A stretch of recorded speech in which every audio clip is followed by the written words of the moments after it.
মামনি, তুমি কান্না করো না। আর ভাইজান, আপনি কোনো চিন্তা করেন না। আমি আসলে আপনাদের একটা দায়িত্ব নিতে আসছি।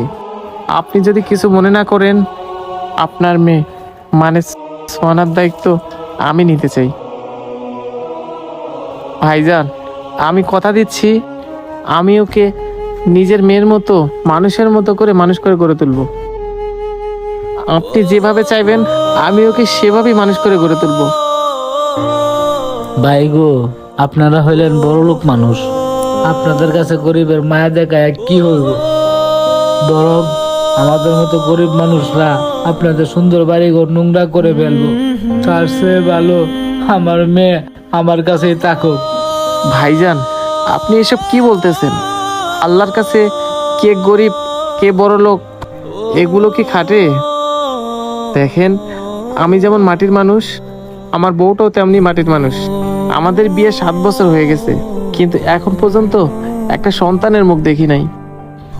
দেখেন, আমি কথা দিতেছি, আপনার মায়ের আমি চিরদিনের জন্য নিয়ে যাব না। আপনি সুস্থ হওয়ার পরে আপনার মায়ের আমি আপনার কাছে ফেরত দিয়ে যাব। ভাইজান, আপনি এত করে যখন বলতেছেন, আচ্ছা ঠিক আছে, আমার মায়াটার যেন কোনো ক্ষতি না হয়। মারে, আমার একটু পানি খাওয়া। ভাইজান, ভাইজান, কথা বলেন ভাইজান। ভাইজান, ভাইজান।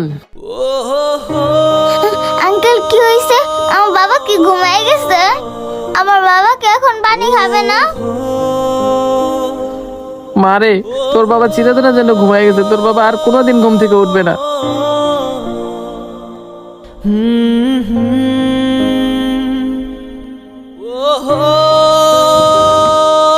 আঙ্কেল বুঝি আমার বাবা মনে হয় রাগ করে ঘুমায় গেছে। বাবার জন্য যে মাছ মাংস আনিনি, আমি এখনই গিয়ে বাবার জন্য মাছ মাংস নিয়ে আসতেছি। বাবা তুমি রাগ করে দেখো না, আমি এখনই তোমার জন্য মাছ মাংস নিয়ে আসতেছি।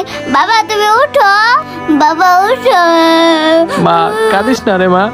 তোর বাবা আর কোনোদিন মাছ মাংস খাবে না। তোর বাবা আল্লাহর ডাকে সাড়া দিয়ে চিরকালের জন্য চলে গেছে।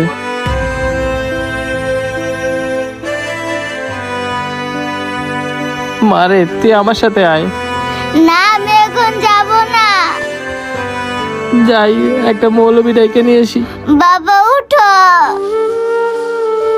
কষ্ট করে বাবার জন্য ভাতটা নিয়ে আসছি। বাবার কখন